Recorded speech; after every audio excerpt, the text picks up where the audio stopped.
First, it's an investment in the players. And you're looking forward for players who have mentally strong and not completely carrots, even if they are talented. If you have an investor, he brings like 100 million. And if the 100 million are away, you have nothing. You have an investor with 50+% of ownership and the money is gone. So you have to take everything in consideration and talk to the player if it's the right decision. And I love Denmark. Perhaps there are players who didn't like him.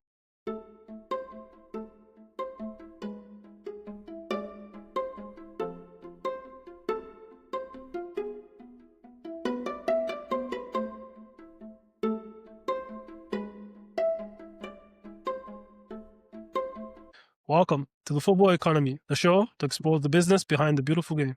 Today's guest is Alexander Bergweiler, a leading sports lawyer and partner at Koenig Rechtsanwälte and partner at FSB Spiller Burton. With over 25 years of legal experience, Alexander specializes in labor, commercial, and sports law, advising professional athletes, football clubs, and internationally active companies on contract strategy, compliance, and high-stake negotiations. Alexander has orchestrated some of football's most significant recent transfers, including Leroy Sané's move to Galatasaray, Istanbul, and Victor Gyökeres, the 64 million transfer from Sporting to Arsenal, which happened recently. His longest client relationship spans from a player's early days in Stuttgart, which is Tony Rudiger, from Stuttgart through facilitating his career all the way to Chelsea and obviously the big move to Real Madrid. Welcome to the podcast. Thank you very much for the warm welcome. I appreciate it very much. Thank you. Great. It's great to have you on. So the first thing I want to do is basically, Alexander, before we get into football and the legal world, let's go back a bit. You attended the international renowned school, Schola Selim boarding school, where every morning it was stated that you had to run. And obviously the school has its main sport as field hockey, which was the main sport. How did that environment shape your discipline, your mindset, or even the approach towards high-stakes legal work in sports? I think it's a mixture of many things. Sport was a very important part of our boarding school, but not the main part. The main part was to build young people and grow them up a bit international. So 10% of the study, the pupils were international students. And so even nowadays, if I'm in Madrid or in London, I always visiting one of the guys and have some contact. And in this thinking of internal board and networking, it's mainly the same on a different page, but I appreciate it even in these days to have this kind of contact today. Right. And yeah, so it's clear that you're both a lawyer and a player agent. How does this legal background give you this edge in negotiation, especially with all the recent court rulings that we're going to be discussing? But I think it's helping in negotiating with clubs. I was first only a lawyer and came to sport years and years afterwards. First basketball, then football, fourth league in German football, which is very, very small. Something like 1,000 euro, 2,000 euro. Often only as salary and not net. And so it's a hard life actually. But you learn everything from down to earth. And even if the numbers are growing, the system is nearly the same. And negotiation with players is then, it's all about more money actually.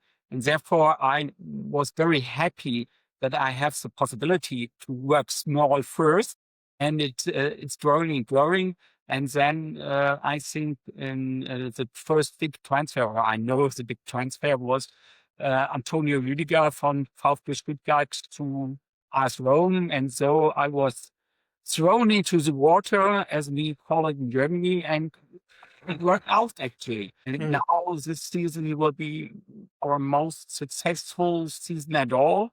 And we are very delighted what will be happening this season. Started with Leroy. It was before Ilianza to Union Berlin. It's one of our youth players who signs his first Bundesliga contract. And so everyone was tensioned. And with Leroy in Istanbul as a lawyer, it was a new experience for me. And now with Victor Gyökeres in Arsenal, big football club in London, I was very delighted. So it's really fun to be in this kind of stories and helping the players. I mean, so you've mentioned that when it comes to player development and sort of like finding players, sporting talent, already clear that the opportunity for that is very early. But when it comes to specifically the Bundesliga, what are you looking for at that age bracket between, let's say, 14 and 16? In terms of the opportunities that you think these players can have for their career, but also the opportunities for you to add value to them as a player agent? You have to, first, it's an investment in the players. And you're looking forward for players who have mentally strong and not completely carrots, even if they are talented. And there are many, many carrots at the market. And so you have to look up, what do you think, which player will get it to Bundesliga? And it's something like a bet on it. And you have several installations where you can put on, okay, that could be in favor of him. And it's not only athletic, it's not only how many goals he is scoring, it's about everything. And so you try to get them. But even if they are nominated at the national team, you have 20 other guys and agents who want it. And therefore, it's a hot market. But we're looking on mentally strong, athletic young players, which has the possibility to make it to Bundesliga, actually. Right. Understood. I mean, so there a lot of rulings happening in football right now. And one of the big ones are the player agent ruling. So making sure that FIFA is obviously clamping down on the fees that the agents can have. What's your take on this, and where do you see this going down where do you see this developing, and how it impacts the industry down the line? Due to my opinion, the units become stronger and bigger. So you see, especially in England, there are 4 or 5 big companies who are sharing the market. And if there's a new player with one agent, they try to get him in their team with financially very, very strong offers. In Germany, it's a bit smaller, actually. There are even 10 to 15 companies who are doing most of the markets. There are 1, 2 really big companies for Germany. There are 1, 2 international big companies. And so you see, it's more about media. It's about what you can offer the players, what other players you have. And therefore, the players, the parents decide if they come to you. And if you are only alone, it's getting harder and harder to get in the business, even with the club, to negotiate for a player. And the market is also very aggressive. So if you have a good player, it's not for sure that you have him in 3 months, because many of the other agents are coming and trying to get him, okay? And therefore, in Germany, we have no exclusivity. So a player can change the loan at what time he wants. And so the market is even horrible. So you have even if you are negotiation, doing the negotiation, never sure that the player is signing for you. Right. Understood. I mean, you recently worked on the Eintracht trial, sort of like case with the Regionalliga Südwest Sports Court, and obviously that's turned out well for the club. In your opinion, not to go too deep into the ruling, but what was at stake for the club besides the court, besides the potential for point deduction, in terms of the club's financial standing, but also its reputational standing? What was at stake from your perspective?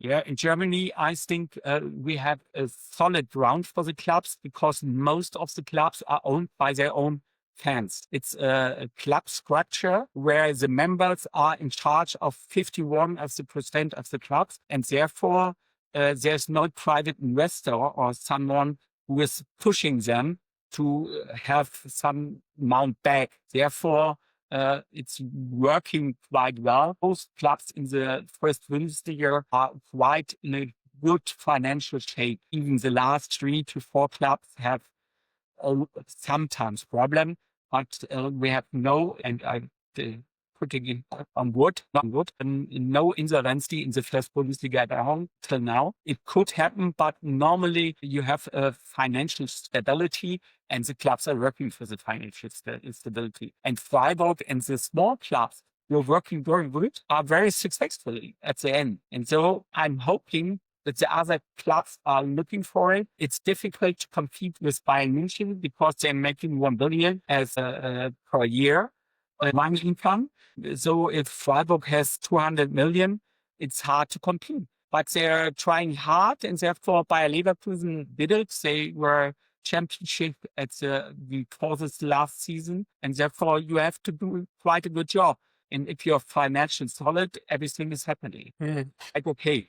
But it's another kind of market than UK or so. You have not these sums, and mostly even Dortmund as the second German club is developing young players, especially from England, and selling them back to make profit. And all English clubs are able to buy players from Germany because they are financial, they have more broadcasting venues and everything like this. It's a bit more money in the English market. Then. And as a German, you think of you have to work very solid and have to prove and have to have a system where this solid marketing is your aim, and everything else will let you down 100%. Right. Okay. So, but there are potential hindrances to this very strict financial sort of like strategy that the German clubs have under the Bundesliga. I mean, for instance, when we talk about ownership and investment opportunities, we see that recently the 50+1 rule was recently upheld by the courts that blocked foreign ownership. And obviously, there are big investors also in Germany who are local investors who obviously want to have this rule, removed in that sense. How does this sort of like disadvantage German clubs, not just the clubs, but also the leagues as a whole, when you see the growing interest in leagues outside of Germany, so there's the Serie A or the Liga, or obviously the English league, but also La Liga. We don't want, as someone who lives in Germany, we don't want German clubs to become obviously deficits or like sort of like left over or left behind when it comes to the influx of investments from foreign capital, especially from the US. What's your take on this sort of 50+1 rule? The first question is it a disadvantage? And I'm not so sure about it. If you have an investor, he brings like 100 million, and if the 100 million are away, you have nothing. You have an investor with 50+% of ownership, and the money's gone. If the investor is bringing a new sponsor, it could be helpful. But even the German clubs are able to find sponsors, and even they can find investors, but not with the majority. And actually, that leads in Germany to stability. And this stability, at some parts, I don't see it in. And therefore, I'm not so sure that it's a big disadvantage. And even if you have, as an investor, the possibility in Germany to get 49% of a club. And therefore, we have to look in Europe. If you see the whole system, it's an old-fashioned system. And I'm not sure if you put it under the European review, it will hold more than 5 years. In the moment, you have in Germany a big structure of fans, of people who want the old system because they are a bit feared that the clubs are taken away by foreign investors. And therefore, everyone wants to hold up the system. But I don't think that we have it in 5 years. It's economy. Sport is not a hobby anymore. If you see Bayern with 1 billion as money returning year per year, and Dortmund, I think they have 600 million, it's a big business. And I can't say, oh no, it's not business. It's a business. And I think some German clubs have to restructure and to get more professional and to get their own legal department, to get their own economics, and to get them in the lead. It's not in all times good to have old players in the main stages in the club because they play football. They are very good. They know the system, but they have often no experience in economics and this kind of stuff. And therefore, due to my opinion, it's sometimes lack of professionalism in the league.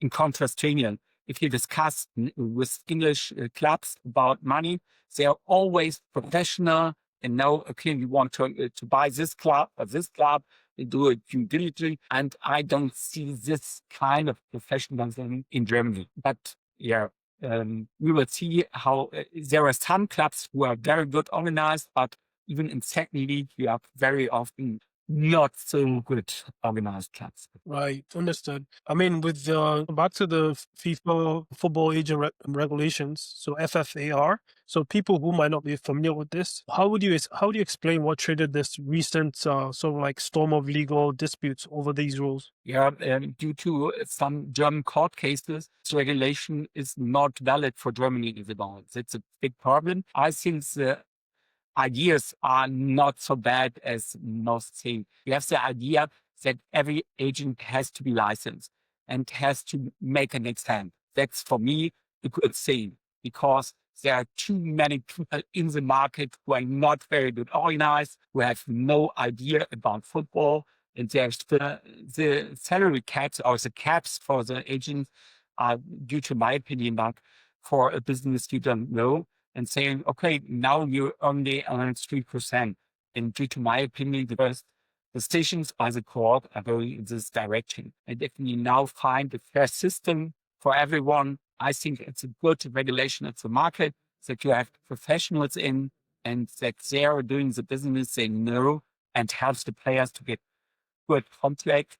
And even now, as you see, Words went to Liverpool without any player agent, and even Joshua Kimmich did his deal with Bayern München without any player agents. They just have lawyers on their side and doing their own business. And that will be the future. We have players who are doing it by themselves, and we have big player agencies who are working under the FIFA rules. And I hope that could be a system where everyone is participating and we'll have a fair come together between the agents, and we will see what's happening. But in general, the FFR rules of the FIFA are, it's for me a good idea. And if we don't have any caps for the player agents, what they're earning, I think it's a good idea that you are not able to do business with the old club, with the new club, with the player, and represent all three. That's something which don't work. And even in the FIFA regulation, it's written down. And I think if you have this kind of system, it's working. And even if you want to work with with young players, you have to be registered and doing courses where you are getting able to do it. I think that's quite a good system, because if now player agents who never worked in the market are going with 14-year-old guys and tell their parents something which is not true, it's not good for the whole system. And therefore, FFRR is the right way, but you have to regulate it on several smart issues, and then we're going on. I mean, how does it then compare to EU competition law? So the FFAR, is there like a genuine sporting exception that lets FIFA set its own rules, or is it more just like a myth rather than reality? I think you have to compare it with Mecca Medina, the decision, and there are some rules who are in effect. If you have to work with young people, I think, due to my opinion, it's good if you're licensed and if you have done courses to work with young people, even in our sport communities. As a coach, you have to have this special abilities to work with them and to know where are risks for young people and this kind of stuff. But there's due to EU competition law, no need to say you have to do this and this as a player. And if we are really working on pros, we have a system with much money in the system, and the FIFA is not able to stop the transfer compensation or something like this, or the player loan. And therefore, if you say, okay, the lawyers and the player agents should only earn a little bit and nothing more, I don't think it's working. There's no need of the FIFA to regulate it. You have to regulate if you want to work with someone together and nothing else. So, I mean, we've had cases such as the ESL, the European Super League case, the ILSCU judgment. In your opinion, with the rise of competition law disputes, is it a symptom of a bigger shift in how sports governed and commercialized in Europe, or is it something else we're missing? Due to my opinion about power, and the FIFA wants to compete in everything what's about the business. And if you see the one seat principle, it's not bad. In boxing, we have 6 different world champions, and if we have this in football, that wouldn't be very good for the system at all. But we see in basketball, there is the EuroLeague, who started without FIBA, We are getting the NBA Europe with FIFA. They want to have something back of the cake. Even so, it's in the other side possible if the big clubs are saying FIFA is just one organization. We are doing everything. We're paying the players, and if we want to do it ourselves, for ourselves, it's not a part of the FIFA, and they didn't have to participate in money thing.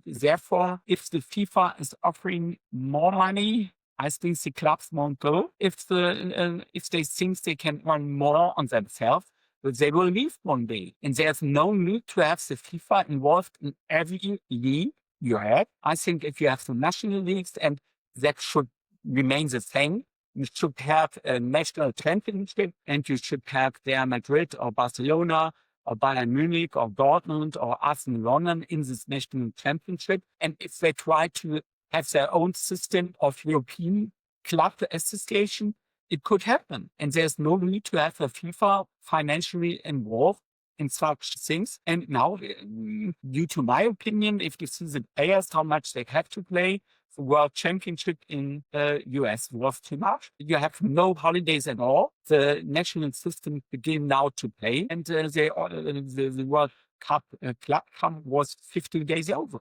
You have to have some spaces for holidays for the player, and it shouldn't be only about money. It's therefore, we will see what happens in the next 2 years about this system. I don't think that the FIFA have to be involved, even I know they want it, in every economic way. Clubs earning money, and therefore we see what will happen. And the European Court says there's no need for FIFA and everyone. And if they want to ban someone, it's not right, because they just try to have their market position even in the best place, and that won't work. Yeah, I mean, I agree with you. And in terms of what we see with the Diarra ruling, which happened last year, I think, and we do see that there's a class action lawsuit brought by Dutch Foundation, Justice for Players, JFP, or I think over 100,000 players. And they believe that the players lost the opportunity to earn, potentially they've lost the opportunity to earn 80% of what they've earned during their time as footballers. This is a big deal for the potential change in ruling when it comes to what happens to player contracts and player exits and termination and so on and so forth. But in your opinion, since you're in this industry, what immediate changes do you see would happen when it comes to players and clubs in dealing in transfer markets? First, I come back. I find if you see the FIFA is doing business with the MLS, the MLS hasn't to say, okay, you can go to class. They have some rules from FIFA that they don't want to accept, and the FIFA is accepting it. And that's something for me which doesn't work. If you want to make one part for everyone, because one of the good parts from FIFA is that every player can claim in Zurich, even if he is in China, even if he is in Saudi Arabia, only in the US it should work. And that's something, only economic reasons for the FIFA are doing, okay, we want the MLS, they don't want it, okay, we accept it. And that's quite unfair. They have to change it, due to my opinion, and get a clear system for everyone, and not only for the rest of the world. Bring to the Diarra decision, I think now it was hard. If you have the possibility to cancel, to do cancellation of the contract, and you have the right position. If the club said 2 years ago, no, we don't accept it, there was no possibility to change the club. Diarra is making clear that if there is something, the FIFA is not in charge to say, okay, we can say, okay, the club who is taking you has to pay 20 million euros or 40 million euros. And for me, it's quite fair. Even the player has the risk, if he is doing a wrong cancellation, to pay the damage. And if the damage is 40 million euro, I just make an interview this morning, and I told the guy, if Walter Made is now doing a cancellation going to Bayer, it could be possible that the FIFA is registering him, but he has the risk that he's paying 40, 50, 60 million as compensation because he has a conflict in Stuttgart. And therefore, Diarra was a big decision, but it's not changing the market. even if you have a contract, you have to have a lawful termination.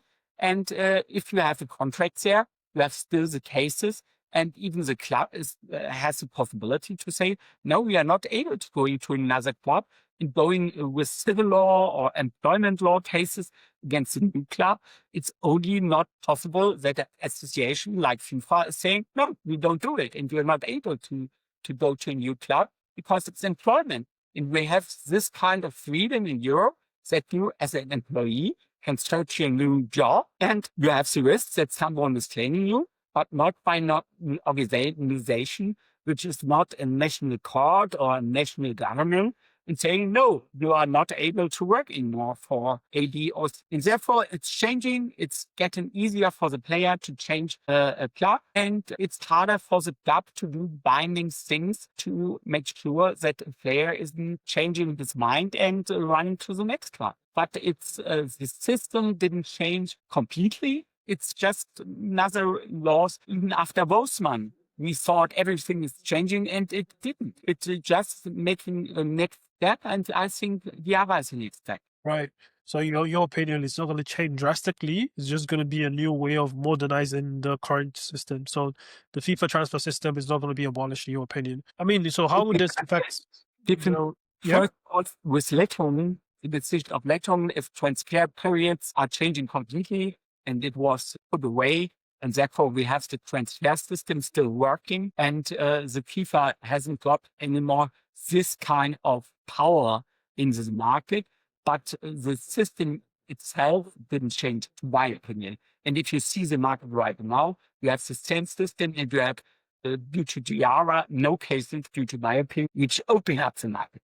Yeah, I mean, so in terms of back to the FIFA proposed reforms when it comes to player agents, I think a German court temporarily blocked this enforcement. What is FIFA trying to basically achieve by these reforms, and why the strong reaction by the legal system in Germany? Yeah, I think they tried two things. They wanted to make a more transparent market, which is working, but secondly, they want to cut the salary of the agents, and that was, due to my opinion, just a present to the clubs. Saying, we as FIFA are doing something for the big clubs. Yeah, well, you don't have to pay 10% to the agents anymore. You have to pay only to pay 3% or 5%. And it was not an idea to do something good. It was just to leave the money in the system without any good reason. And even if it's a free market, and therefore I think 5 to 10% is usually that everyone is paying it, and the system is working on it.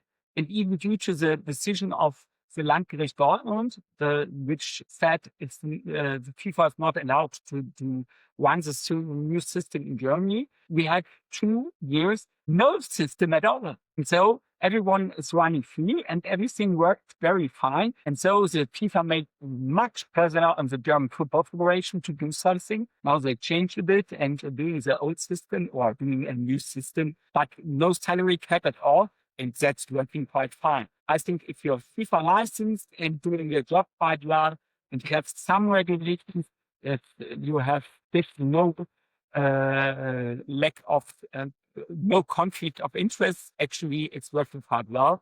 And due to European law, it's not able that the third player saying, oh, you earn only 10,000 euro or 2% or 1%. If you see the small agents with small players enforce strictly with 3%, they won't get anything. And it's not possible to live. And therefore, it's good for the big agency. And that's not the idea of the reform, FIFA. Therefore, due to my opinion, we have to change a bit. And that's what the talks are doing. I mean, so there's also the potential that if FIFA gets their way, then you have intermediaries with obviously no licensing, no actual certification, a potential bottleneck, but also a potential cause for alarm for players who have careers that haven't even started. You being a lawyer and advisor involved in these major transfer negotiations, what's your biggest concern if FIFA does indeed win this fight? And conversely, what's the opportunity for potentially real reform? I think the players are, if you are alone and you're not the big, not one of the 20 players in Europe. You don't know the market, you don't know the prices, and especially as a young player, I see very often that they get for nothing over the table. And the 3 or 4 year contract is 200 euros. That's not working. And even in this kind of contract, this is worthy, and you have to do something to get out of it, and it's easier. And we had one case that the club is offering 400 euro, and the option to go on for a new contract was there for the club for 200 euro. And due to my opinion, another club was bidding and offered like 200,000 euro for the player. And I said, that won't work. Even the clubs are trying to make money out of it and saying, okay, you can earn 200 euros per month by us, but we want 100,000 as transfer compensation. And there, the system is unfair. The player agent should not be out of the system 100% and get really, really damage on it. And there, some clubs are working very hard. And therefore, I think player agents have their own experience and their own method to deal with such things, and parents aren't able to do it, actually. And therefore, I think you, as a player, you have to have a player agent, and only as a top 5 player or top 10 player can think of, okay, I know my old contract, and if I want to do now another 3 years for the same clubs with the same money, a bit more money, perhaps have no need for a player agent. But if you work 10 years together, you have to think over, should I go with him again, or should I do it on myself? And that's like you want to do it as a player. In general, even as a young player, there are so many risks that you have to have a player agent, 100%. Even in health, insurance, all this kind of question. It's from country to country different. In Germany, after 6 weeks, you don't get any money from the club. And if you have a 1 million or 1.2 million contract, you fill it down to 2,000 euro or 3,000 euro. And if you don't have a player agent, you don't see it. And you jump in the risk and have nothing at all. Right. So what I understand is the risk of not having a player agent, the risk of FIFA winning its case is tremendous for future footballers, but also the industry as a whole, because then we have more tragic cases of players being badly represented by sharks in that sense. So in terms of the ECJ versus CAS ruling, from what I understand is that this ruling basically allows players or investors or people who are participants in industry to obviously go towards their national courts and contest rulings by the CAS. What's the long-term impact of this sort of decision, and how does this then shift the balance of power between international sports bodies like FIFA and then the national legal systems? Due to my opinion, first, the FIFA courts are very good for the planet, actually. If you have a problem in Turkey and want to go to a national court in Turkey, it could be a problem, the long time you need, if you get your money. Even if you have something like a decision, it's not sure that you don't get your money, if you get your money. If you have a decision by the court, and FIFA said, okay, we won't register any player for you, you have to money very fast. And therefore, for the player, the FIFA decisions are a big favor. And therefore, we have to look up that the system is still working, because nobody will have an advantage if we have no CAS ruling and no FIFA ruling. And what could be an advantage at the end of the story is to look up the decision of FIFA by national courts.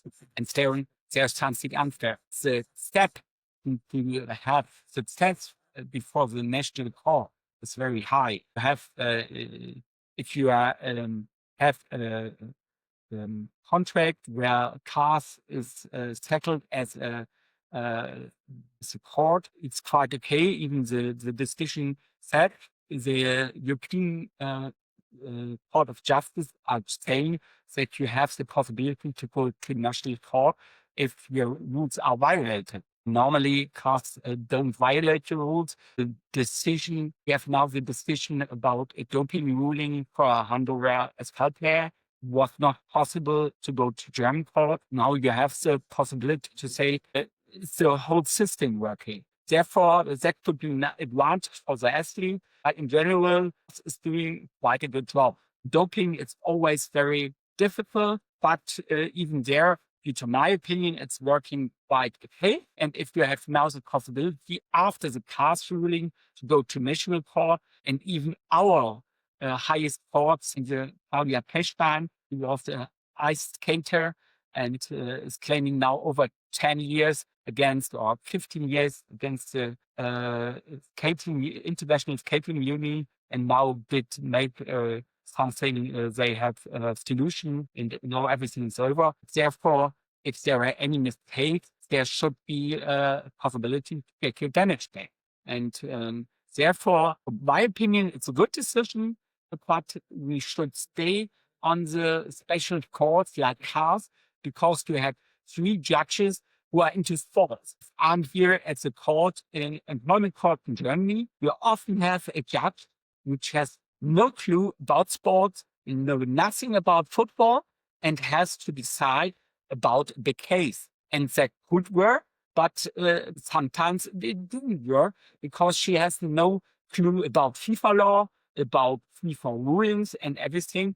And therefore, due to my opinion, it's sometimes a bit tricky. Yeah. And for me, it's a good decision. CAS and FIFA courts decide. And at the end of the story, we can look up if your basic rights are damaged by the CAS decision, and not rule everything new, because it's so expensive at the end of the story. It shouldn't be the normal way to go to the normal sport court and then go to CAS and then go to national court. It should be only the last step.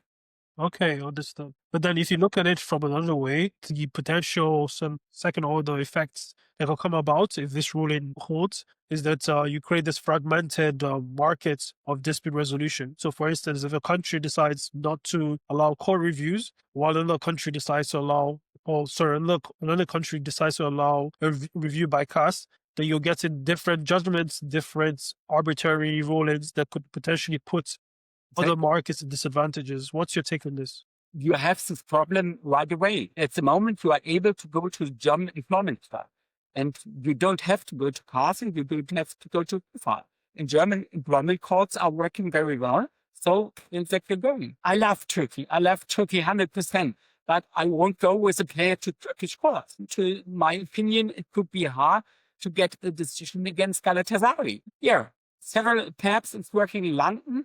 I don't know, but you have to have right now the decision what you want to do. I was with Anwar El Ghazi in Mainz, and it worked out very well in a court case about freedom of speech. So you can look it up. Do you want to do it for a player at the FIFA court, or do you want to go to a German employment court?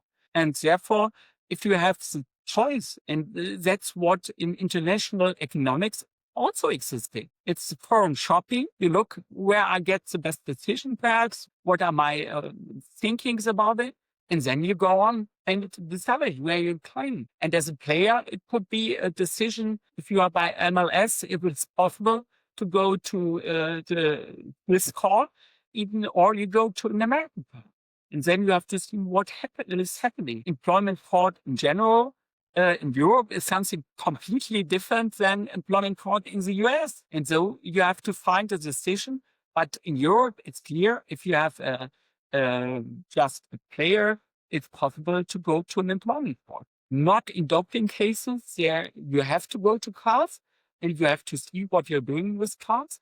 But now you have, in these cases, the possibility to go to the German court after the CAS decision if it don't help you. And if the foundation as NADA is saying, okay, we accept the CAS decision, it would work on it. It would work. At the end, we have sometimes different decisions about doping. At the end, we have a structure, and it will work. I'm really sure. Right. Since you bring it up, the Anwar Al Ghazi versus Mainz 05, his former club. This ruling obviously was in favor of your clients, and by the way, congrats on that decision. But what is the effect of this ruling for freedom of speech, but also potentially player rights around not just Germany, but also potentially other EU states. Obviously, Germany has its own core ruling, but this is a precedent. And what do you think is the likely second order effect of this?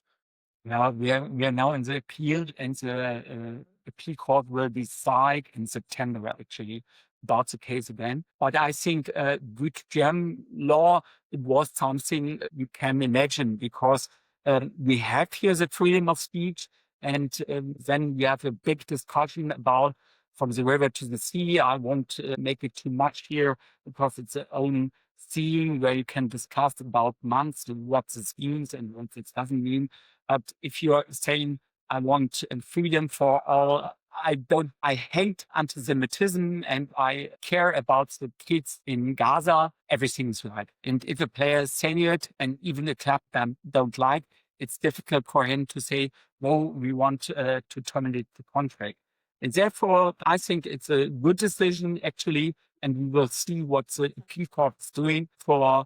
We have a second case about damages of Anwar, and that will be very interesting, actually. But it's not something for Germany very special. It's hard for an employee to say, okay, if you say something in this kind of manner, we throw you out or we terminate the contract right away.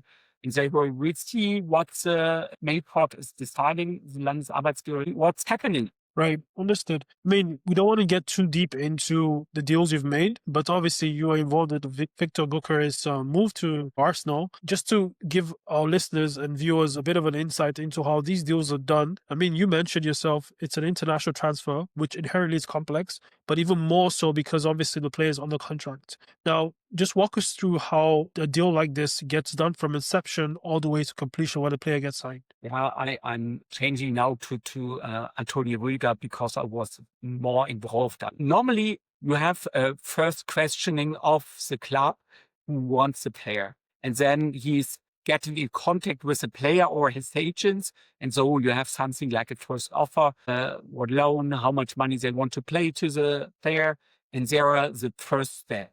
If the club and the player are negotiating and find a solution about money, then the second step will be to get in contact with the old club. Normally two possibilities. The club is directly trying to get in contact, or they're trying to have their own agent.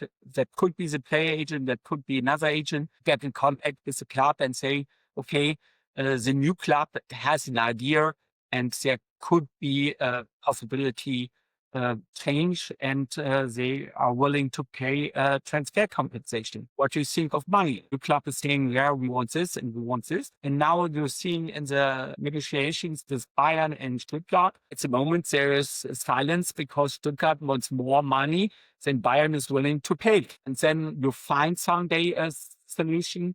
And in some cases, you have specialties. You have sometimes ruling in the player contract where a special sum is written down, and therefore the club has the possibility to say, if we take this 40 million or 50 million, and sometimes we have presidents who saying, okay, if you're staying now, you can go for 40 million, even if you don't write it in the contract and have something like amnesty if it's coming to the deal. And then have sometimes a bad feeling about it because you're saying you promised it, and I have no, we don't want it. It's all about money at the end of the story. And if the clubs don't find a solution, and some days it's different. Stuttgart has already a deal with a Greek player, and even with the Greek club. On the way to the airport, the Greek club, the president say, no, we change it, and they did now a contract with a new contract with the player over another 3 years, and the transfer is cancelled. You have only security if everybody signed at the end of the story, and then it's over. I had an own player who went to a German, I think, second league club, and spoke in the city. He came with plane or with train, I didn't want, and he translated it. Alex, I won't play here. The city, no, it's no possibility. It went right away. And we didn't have any contact for him. We had everything ready. And he said, yeah, he goes. And even if it's done signed, it's the end of the story. Everything has said, okay. And it's very seldom that you have 100%, okay, we do it. And everyone is into it.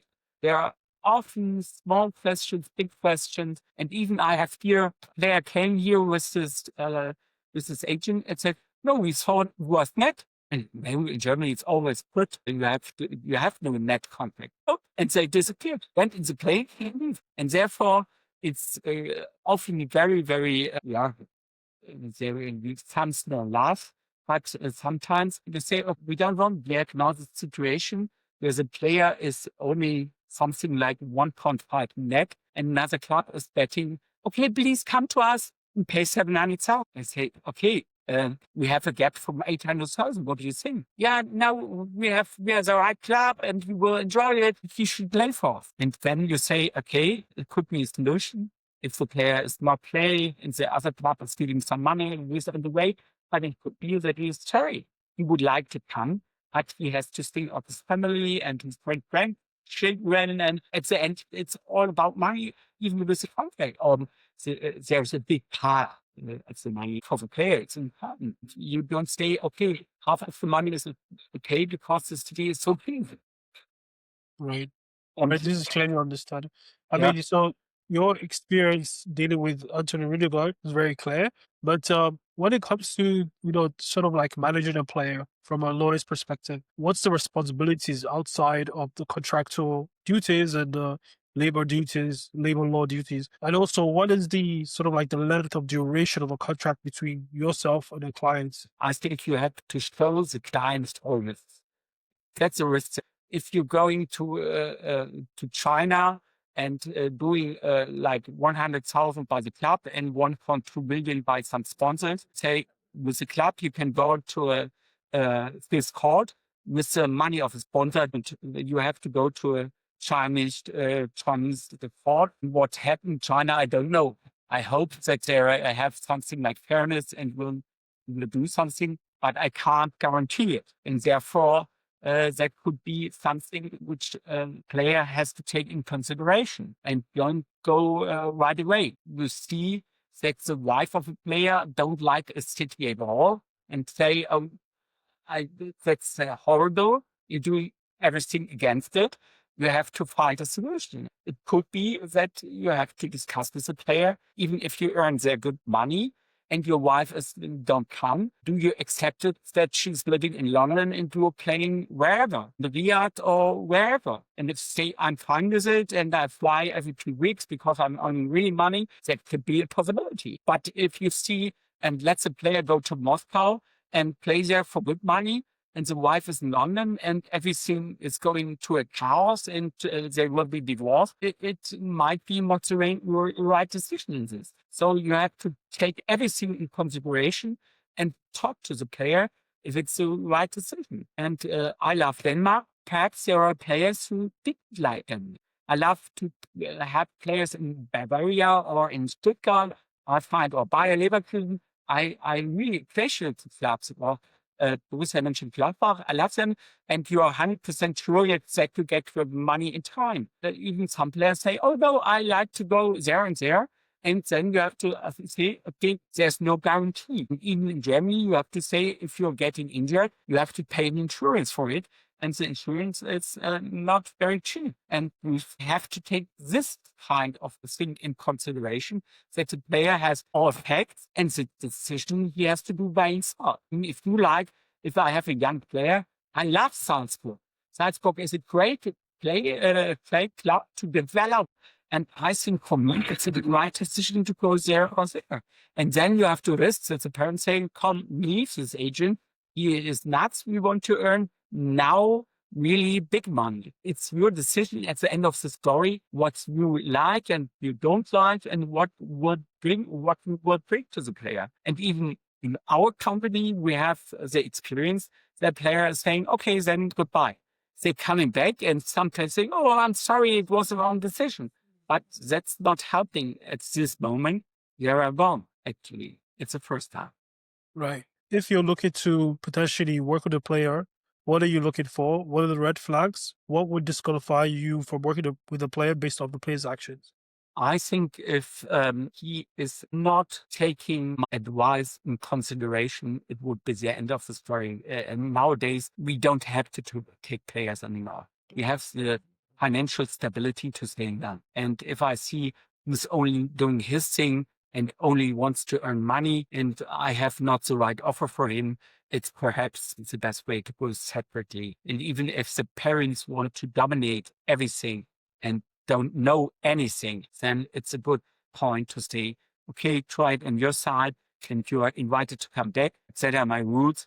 We have to discuss everything and make a decision together. And you can't go behind my back to other clubs and offer the player that will be.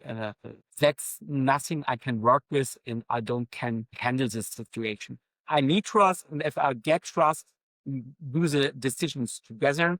But we have to do the decisions together and stand behind each other. And that would be a red flag. And even if the player is not thinking very well and have not the right attitude nowadays, I say, okay, try it on yourself. But if we want to work together, I have to have some stability, and you have to do it. Right, understood. And then so just to summarize, this was very telling and very informative. So the final section of this discussion is basically where I ask you a quick question and you give me your first quick responses. So the first question is basically, if I was to ask you, you've worked with Tony Rudiger, you've managed in terms of players, a lot of players from the age of 16 all the way to 30 plus, if I'm not mistaken. What's the key attribute you see in a player like Rudiger that you admire? Attitude, 100% attitude. Understand. He is not the talented player. He's athletic very well, but only his attitude has brought him where he is, and nothing else. Understood. Then second question to you is, what are your key values? What are your key values and what are your key principles? My values are to be there for the player if you need him, even in bad times, to stand behind him and help him. And even in careers, there's often the decision to go one step down to get 2 steps up. And therefore, to bring the player in a position. And even if the player at some point refuses to work with you, if he comes back, he has open arms with me normally. And even tonight, I will have a telephone call with a player who was there with 18 and has this Bundesliga first date and debut, and now is in a foreign country and says, "Oh, Alex, I want to explain you what happened there." And so I appreciate it. And if he comes back, we'll telephone all the time.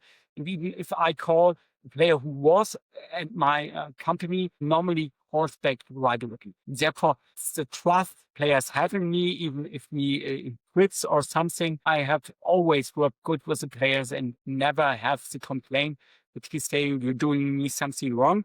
Was all about arguments. Don't have this. We're at this moment with good arguments on different pages, and therefore they had another and said, "Okay, I want to do it with someone else," but still appreciate what I'm doing for them.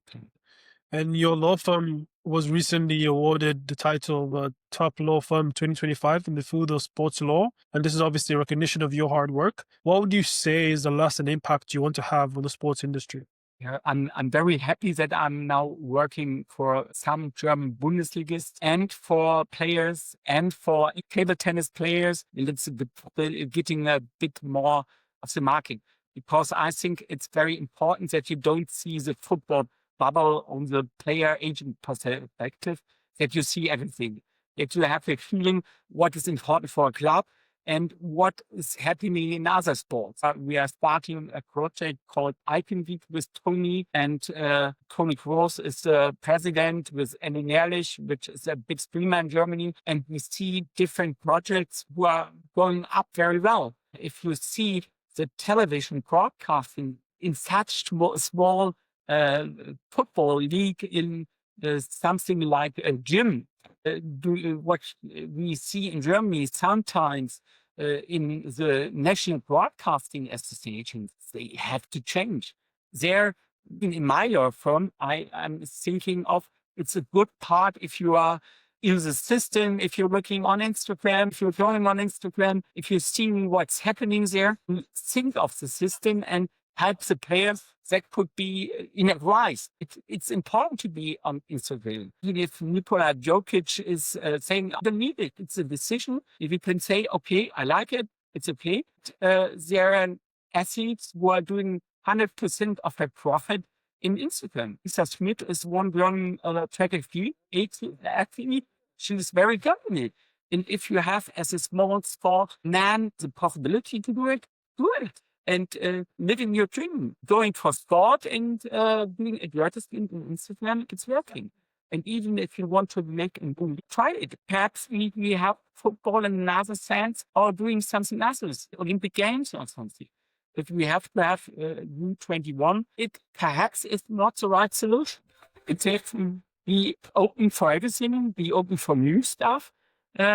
Go for other sports, and that's what I'm doing in our law firm, and try to do with our law firm, to have several big things in the law firm going on and helping sports, even if you don't get money out of it. At some times, perhaps it will, and that was a system which worked only all the time for me. At some times, it's coming back. Understood. Two last questions. The second to last one is, you're a big fan of tennis. Obviously, you're very active. You have a lot of energy. You're avid boxing. I would say you're an avid boxer in your spare time. And obviously, you're a basketball fan and you play basketball. My question to you is, it's seen that obviously you're involved with the Arnold Schwarzenegger Climate Initiative. What's the importance for this initiative, and what's the importance of you belonging to this initiative? I think if you think of several things, nature is one thing I love. I was born on a wine farm at the Mosel, and I'm very into nature. I'm going with my cousin who has still a wine farm every Sunday in the vineyards, and that's something nature is for me. It's my region, and Ernie did take over the company 1990. My father and my grandfather, one year was totally shitty weather, and now we have 35 years actually, only the best weather, due to my opinion, and I see it. There is a climate change. Even it's getting warmer and warmer, even the wine red. Now for 30 years it was perfect weather, and now it's getting drier and drier, and there are several problems. And therefore it was a big impact for me to help at the Climate Foundation of Arnold Schwarzenegger and bring Antonio Rüdiger with Arnold together. And we met very, very nice people. So the system is working really good, and therefore we help him. Since 3 years, we are doing every year something for the climate initiative, and Antonio is into it. He's helping, and we're trying to get now a project for Africa, for climate, and helping people. And that's what Arnold wants, actually. And therefore, for me, if you do a small step every day, it's perhaps a good step. It's therefore look that you don't take too much water, that you don't have to have too much energy, not change everything, but only small steps. And if everyone is doing a small step, it's getting a big step. And that's the idea, I think, of Arnold. And if we can do something together, and Arnold was all the time. I grew up with Arnold, and it was really a pleasure meeting him and doing something with him. So I was proud. And I was his lawyer for one case. And I even will tell my grandchildren upon it. I was there, and therefore I'm very happy that Antonio is doing it with me and helping there, and we can help. And therefore, I hope to be in the team in the next February. There's a climate initiative in Kitzbühel, and there's a climate dinner to help some projects, and I hope can join him and doing a great job. Therefore, even Lindsay Wong was there the last time. This networking and helping, and if you can do something about it, it's helpful. If the projects are good for Africa, if you can do it with someone together, it's helping. It's 100% helping, and therefore I'm every time open for projects. And the only problem is time, and at some points the day is over, and therefore I'm happy now to have this wonderful conversation with you, and a bit of showing what I'm doing and what I'm loving. I love basketball, I love tennis, and therefore I think there would be no Alexander Zverev. We have his foundation about sugar problems with young player, actually to have his initiative about it, his foundation. Without Arnold, he was the point when Matt, the project manager of Zverev, and even Aktaru, who is one of the big TikTok stars there. And it's a networking initiative. Good to do good things together. It's always a pleasure. Excellent. The final question is, you obviously are big on education. Education is a big thing to you. You give back to institutions by providing lectures on sports law. My final question to you is, what book has shaped your worldview the most? Obviously, because we're English-speaking podcast, if you could be kind enough to give us a book recommendation that is in English, that has shaped you the most. What shaped me the most, actually, I love to work with young people, actually. And if you have the possibility to give some experience that you made over the years, because I was no sports lawyer, I did no specialization in sports law. I was just an employment law lawyer, which was working for a fourth German club and a German Bundesliga basketball club, because I'm doing good in employment law. And then a door opened up where Antonio was standing. I think he was 16 years old at this time. I met him first. And you don't know what happens in the next year. And it was something like a journey. And so I want to give something back on my journey, because every time I thought a door was closing, a new door spring up and something wonderful happened. And therefore, even if something worse was happening, some years later, something good was happening. And therefore, I was very happy about the journey. And the boarding school gave me some of the aims which I'm having. I wanted to do something in sports. And if I started with employment law, and there was a possibility to go on for the fourth league German club, so I took it, and it was fun. It was a small business, but it was fun. And then there was the next step. And I said, what do you want to do? And try to do it. And even if it don't work at the beginning, there might be a possibility to do it a bit later. And therefore, I think nowadays I have much stories to tell the students, and they love it. I love to speak on conventions with sport lawyers, with young sport lawyers at universities, and I'm doing it all the time. Employment law without sport, but to give something about your experience back to some young guys or old guys, it's fun. If you communicate with them and getting something back and questions about why do you do it like this, I can explain why do you think it's necessary to work with foreigners, have the foreigners here, actually, even in nearly every other country here. And if we work together, it could be very helpful and fun. That's what on my side was there for all of my life. Excellent. Perfect. This has been a masterclass on the football economy by the one and only Alexander Bergweiler. Alexander, thank you for coming on the podcast. Really appreciate it. Great. So now at last, I have to make a picture of us both, because it's for my gallery, because I enjoyed it so much. And so thank you very much. Perfect. Thank you, Alexander. And great having that picture. And this is a wrap of this episode of Economy. I thank Alexander again for being on the podcast, and our mutual friend Derek for obviously connecting me with Alexander. I really appreciate it, Derek. And for you, the listener and the viewer, if you really enjoy this podcast, please do share it with like-minded folks. Until next time, have a good one. Take care. Bye-bye. Take care. Bye-bye.